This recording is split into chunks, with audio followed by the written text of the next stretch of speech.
नमस्कार साथियों, कैसे हैं आप सब लोग। उम्मीद करता हूं आप सब लोग अच्छे होंगे।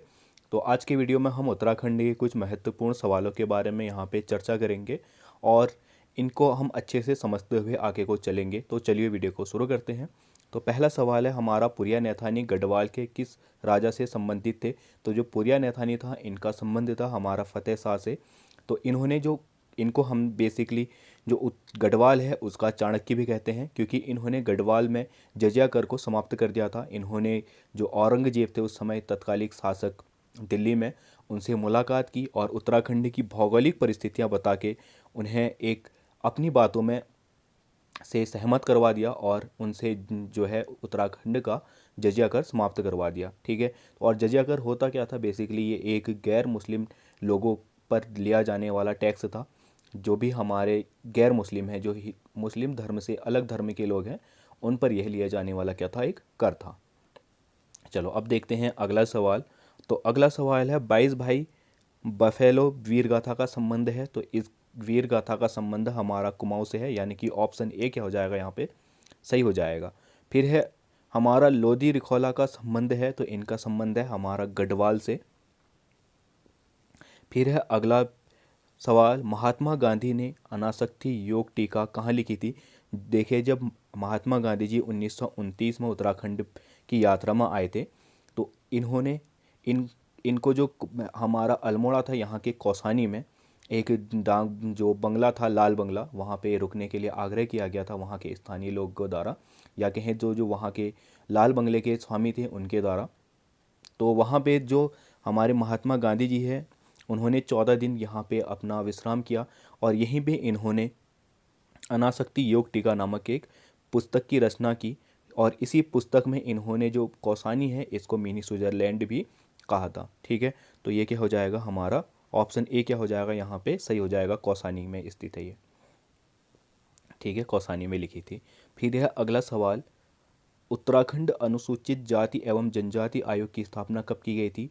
तो अनुसूचित जाति एवं जनजाति आयोग की स्थापना की थी 2003 में, यानी कि ऑप्शन सी क्या हो जाएगा, यहाँ पे सही हो जाएगा। फिर है अगला सवाल, उत्तराखंड में अनुसूचित जाति के लिए आरक्षित सीटों की संख्या कितनी है। तो देखिए, उत्तराखंड में आरक्षित सीटों की संख्या है हमारा 13, और यहाँ पे वो ऑप्शन दिया नहीं गया है, तो यहाँ पे आप क्या कर लेंगे, इसको 13। और वही बात करें हम एसटी की, तो कौन सी है हमारी, 2 सीटें क्या हैं, एसटी की हैं, जिसमें से एक देहरादून चकरा था और दूसरी नानकमत्ता। चलिए अब बढ़ते हैं आगे को। अगला सवाल है, शाह टाइम्स उत्तराखंड में कहाँ से प्रकाशित होता है। तो शाह टाइम्स जो है हमारा देहरादून से प्रकाशित होता है। फिर है अगला सवाल, उत्तराखंड में सर्वाधिक वर्षा वाला स्थान कौन सा है। तो नरेंद्र नगर यहाँ पे क्या है, सर्वाधिक वर्षा होती है। और इसी के साथ साथ देहरादून का हमारा राजपुर नामक स्थान में भी क्या होती है, इतनी ही बराबर, नरेंद्र नगर के ही बराबर क्या होती है, वर्षा होती है। 2 स्थान क्या है यहाँ पे मुख्य है, नरेंद्र नगर टिहरी और देहरादून का राजपुर, इन दोनों ही जगह पे क्या होती है, उत्तराखंड में सर्वाधिक वर्षा होती है। फिर बढ़ते हैं आगे, शीत ऋतु में वर्षा, सर्वाधिक वर्षा उत्तराखंड में किस जिले में होती है। तो देखिए, उत्तराखंड में हमारा पौड़ी के कोटद्वार में हमारी सबसे ज़्यादा क्या होती है, वर्षा होती है। फिर पौड़ी के बाद हमारा अगला जो क्षेत्र है वह है टिहरी, टिहरी के बाद हमारा अल्मोड़ा। ठीक है। और अल्मोड़ा के बाद देहरादून।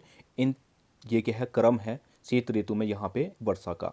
ठीक है। पहले सबसे पहले ज़्यादा होती है हमारी पौड़ी में, फिर उसके बाद टिहरी में, टिहरी के बाद अल्मोड़ा और अल्मोड़ा के बाद देहरादून। और टिहरी के कोटद्वार में क्या होती है, सबसे ज़्यादा वर्षा होती है शीत ऋतु में। चलिए अब बढ़ते हैं आगे को। अगला सवाल है, ब्रिटिश सरकार ने शासनकाल में उत्तर प्रदेश की ग्रीष्मकालीन राजधानी किस नगर को बनाया था। तो जो ब्रिटिश शासन में थी उस समय ग्रीष्मकालीन राजधानी थी, वो थी हमारी नैनीताल, उत्तर प्रदेश की। ठीक है। फिर है अगला सवाल, उत्तराखंड में शहरों की संख्या कितनी है। तो उत्तराखंड में वर्तमान में अगर बात करें तो शहरों की संख्या कितनी है, 92 शहर हैं उत्तराखंड में। ठीक है। चलिए अब देखते हैं आगे, मैलाव क्या है। तो मैलाव एक क्या है, लोकगीत है, यानी कि ऑप्शन बी क्या हो जाएगा, यहाँ पे सही हो जाएगा। चलो अब देखते हैं आगे, इनमें से किस राजा ने कुमाऊं में पंचायती सरकार और या नियमबद्ध राज प्रणाली की नींव डाली थी। तो सोमचंद ने सबसे पहले क्या किया था, हमारा पंचायती व्यवस्था का शुरू की थी। ठीक है। और कुमाऊं में सबसे पहले अगर कोई पंचायती व्यवस्था शुरू करने का श्रेय जिसको जाता है तो वो कौन है, हमारे सोमचंद। और ये सोमचंद क्या है, हमारे चंद वंश के संस्थापक भी हैं। ठीक है, चंपावत से इन्होंने क्या की थी, अपने चंद वंश की स्थापना की थी चंपावत नगर से। ठीक है, फिर इसके बाद में जब इनके वंशज आए तो उन्होंने अल्मोड़ा को क्या बनाया, अपनी राजधानी बनाया था। पर शुरुआत चंपावत से की थी सोमचंद ने, और पंचायती राज की भी एक नींव डाली थी किसने, सोमचंद ने। यानी कि ऑप्शन बी क्या हो जाएगा यहाँ पे, सही हो जाएगा। अगला है वन अनुसंधान संस्थान की स्थापना कब हुई थी, अनुसंधान की स्थापना कब हुई थी, तो ये हुई थी हमारा 1906 में। फिर है अगला सवाल, राज्य शैक्षिक अनुसंधान एवं प्रशिक्षण परिषद की स्थापना प्रदेश में कब की गई थी, तो ये की गई थी हमारा 17 जनवरी 2004 को। यानी कि ऑप्शन सी क्या हो जाएगा यहाँ पे, सही हो जाएगा। फिर है अगला सवाल, लोकप्रिय कविता संग्रह लंगड़ी किरण किसकी रचना है, तो लंगड़ी किरण रचना है हमारा पार्थी सारथी डबराल की।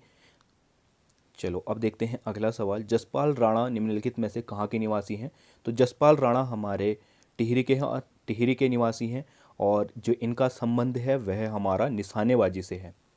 ठीक है, बहुत बार ये भी सवाल पूछता है कि जसपाल राणा का संबंध किससे है, तो ये क्या है, निशानेबाज हैं, उत्तराखंड से इनका संबंध है। और बहुत सी जगह पे इनका निवास स्थान उत्तरकाशी भी दिया गया है। तो अब देखते हैं यहाँ पे आयोग कौन सा मानता है, तो बेसिकली इनका टिहरी और उत्तरकाशी दोनों ही यहाँ पे क्या आते हैं, इनके निवास आते हैं, पर प्रमाणित मुझे टिहरी ही लगता है। तो ऑप्शन डी क्या हो जाएगा यहाँ पे, टिहरी। फिर क्या है अगला सवाल, सुरगैन नामक त्यौहार किस जनजाति द्वारा मनाया जाता है, तो सुरगैन नामक जो त्यौहार है वह बनाया जाता है हमारा जाट जनजाति द्वारा। फिर है अगला सवाल, निम्नलिखित में से कौन सा त्यौहार होता है जब भगवान शिव को 11 मई को जलाया जाता है, तो यह है हमारा बोधिनी मेला। ठीक है, या हरिबोधिनी इसको कहा जाता है। ऑप्शन बी क्या हो जाएगा यहाँ पे, सही हो जाएगा। फिर है अगला सवाल, उत्तराखंड में सर्वोच्च शिखर नंदा देवी की ऊंचाई समुद्र तल से कितनी है, तो जो समुद्र तल से इसकी ऊंचाई है वह 7,817 मीटर समुद्र तल से। ठीक है, यहाँ पे ऑप्शन में 16 दे रखा है, पर इसकी जो प्रमाणिक ऊंचाई है समुद्र तल से वो कितनी है, 7,817। और अगर पूछे ये उत्तराखंड में कहाँ स्थित है, तो ये कहाँ पर स्थित है, हमारा चमोली में। चलिए अब बढ़ते हैं आगे को। अगला सवाल है हमारा, निम्नलिखित ग्लेशियर में किसकी ऊंचाई समुद्र तल से सबसे अधिक है, तो यह है हमारा पॉन्टिंग ग्लेशियर, जिसकी समुद्र तल से क्या है, सबसे अधिक ऊंचाई है। फिर है उत्तराखंड राज्य का एकमात्र क्षय रोग चिकित्सालय कहाँ स्थित है, तो यह स्थित है हमारा भवाली नैनीताल में। ठीक है, चलिए अब देखते हैं अगला, निम्नलिखित सूची को सूचीबद्ध कीजिए।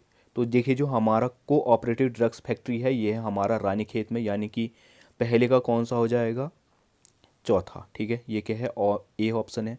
फिर है हमारा Indian veterinary research institute Mukteshwar में स्थित है ये, यानी कि इसका कौन सा हो जाएगा, तीसरा। और पहले का कौन सा हो जाएगा, चौथा। ठीक है, फिर है हमारा राष्ट्रीय अंध संस्थान, यह है हमारा देहरादून में स्थित है, यानी कि इसका कौन सा हो जाएगा, बी। और क्षेत्रीय अभिलेखागार ये है हमारा नैनीताल में, यानी कि इसका ऑप्शन कौन सा हो जाएगा, चौथा, तीसरा, दूसरा। पहला क्या है, इसके सही आंसर है, पहले का चौथा, दूसरे का तीसरा, और तीसरे का दूसरा, और लास्ट का पहला। ठीक है, तो ये क्या है, आज की वीडियो है। आज की वीडियो में इतना ही, मिलते हैं अगले वीडियो में, बाय।